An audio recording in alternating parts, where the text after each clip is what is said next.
So now this year I've seen 3 Christmas-themed movies, and I have to say the best one of the bunch has to be Krampus.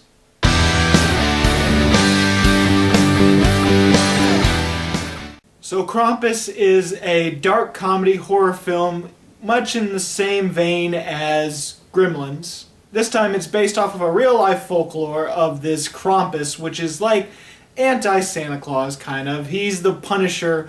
Instead of Santa giving you coal for bad kids, he doesn't do anything. Krampus comes and takes you to the underworld. Or at least that's how it's explained in this movie. So yeah, if you forget the meaning of Christmas, the meaning of sacrifice and to give rather than to get, if you lose all hope in that, then Krampus is gonna come and take you away, and yeah, you're gonna be sent to the underworld. And in this particular film, it revolves around a family of 12 people. The in-laws are coming over. They're not too nice of people. They're kind of hicks, really. So they're kind of like the in-laws in Christmas Vacation, but more annoying, but a little bit more realistic and a little bit more, well, not as likable. So this family is trapped in a house together. They gotta figure out how to mingle and get along. Well, one kid who has had enough of it finally loses the meaning of Christmas, and next thing you know, something goes wrong. A terrible blizzard cuts them off, and they're trapped in this house for a couple days. The movie takes place within 3 to 4 days. I think 3 or 2, more like 3 or 2. And now Krampus has come to take away everyone. And that's pretty much Krampus, and for me, when I was watching it in theaters, I had a big smile on my face practically the entire time. I had a feeling I knew I was going to like this film once the first scene happens. And the first scene starts off with a Black Friday type deal. Well, it's not Black Friday. It's, I think, December 22nd or 23rd. And it's the last holiday rush to try to get the last Christmas presents. All these people have burst into the store. They're all fighting over Christmas gifts. People are getting tased. People are trampling over each other. It's the very cynical, very exaggerated version of Black Friday, but just more desperate because it's only a couple days before Christmas. And it's all done in super slow-mo, which is really nice, by the way. All to the theme of the very classic, very cheerful Christmas song. If that doesn't set the mood and tell you what kind of movie this is, I don't know what else will. Now, if you go in there expecting a strict horror film, then yeah, you will probably be disappointed with Krampus, but you have to take it in a different perspective. It's not a horror movie. It is more dark comedy than anything else, and more in the traditional sense, so if you don't have a good, twisted sense of humor, then you're probably not going to laugh. I know several other people in the movie theater didn't seem to be laughing. It seemed to be only myself, my cousin, and my dad who were laughing and had a smile ear to ear throughout the entire film. If any other film could best describe what Krampus's tone is like, Gremlins is probably one of the best movies, or one of the best examples for what Krampus feels like. It's clear there was a lot of love and a lot of care put into this movie, and it's from the same creator as Trick or Treat. Trick or Treat is probably the better of the 2 films by far, but I have to say both of them are equally amazing, and both of them fit the type of holiday that they're supposed to be. The lighting, the set designs, a lot of the colors, it almost reminds me of a Guillermo del Toro movie. It kind of reminds me of Crimson Peak and Pan's Labyrinth. It has a nice visual style to the entire movie, and a lot of care has been put into the film. There's a lot of nods to other Christmas holidays and a lot of references and elements pulled from Christmas movies into this, like Christmas Vacation, Home Alone, several other ones. I enjoyed all the acting in this movie. Some of them are just sort of there, but other ones are really good, and they're not overdramatic. They're very subtle. Well, subtle in the sense of other Hollywood acting. And they feel real, even though they might be stereotypes. They don't feel like it. Plus, this is a group of 12 people. Not everyone's going to get the love and care of a fully developed character, but you get everyone and they don't feel like stereotypical characters in these types of movies. I keep hearing a lot of people say the in-laws are too unlikable of characters, but for me, I didn't feel like they were too unlikable. They got on your nerves a little bit, but then as the story progressed, as they got along with the other family, I felt like they were genuinely better. But then again, this is coming from the person that didn't feel like some of the characters from The Gallows were unlikable or the people from Unfriended were unlikable.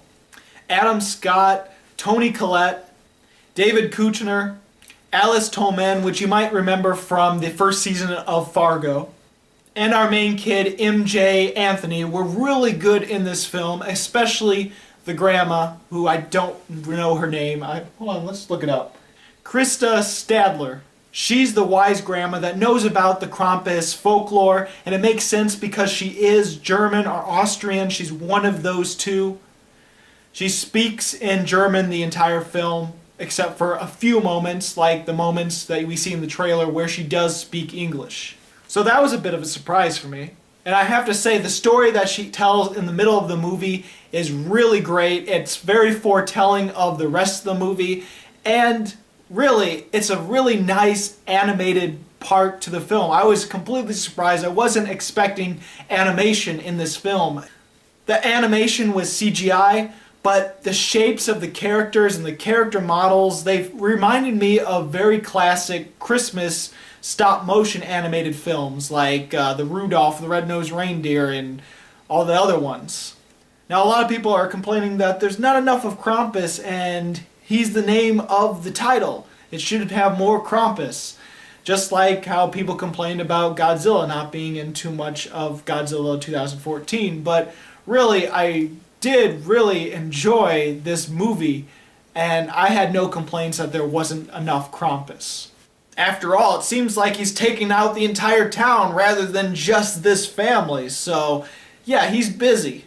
Sometimes the minions are the star of the show, and there's elves, there's demonic toys, there's demonic gingerbread men, which are amazingly more like gremlins.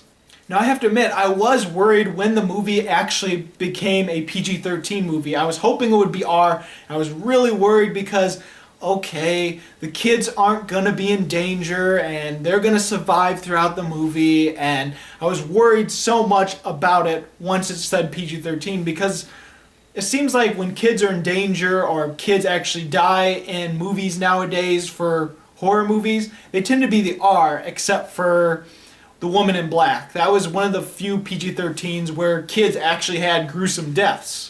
But then when kids actually started dying in Krampus, I was like, oh, okay, so yeah, they're not afraid to do that. That's nice. Sure, it is dialed back a little bit too much maybe for other tastes, but I was just glad that kids were actually in danger in this movie because I was so worried that they wouldn't be once I heard that PG-13 rating. The practical effects for the minions were really great, and yeah, sometimes I couldn't tell if it was CGI or if it actually was practical effects like puppets and animatronics. Because the CGI actually blended in really well with this movie, and I have to give them props for that. I've also heard complaints that the middle drags on and the middle is very repetitive, but I really didn't see why it was repetitive for people. Yeah, it didn't feel that way at all to me.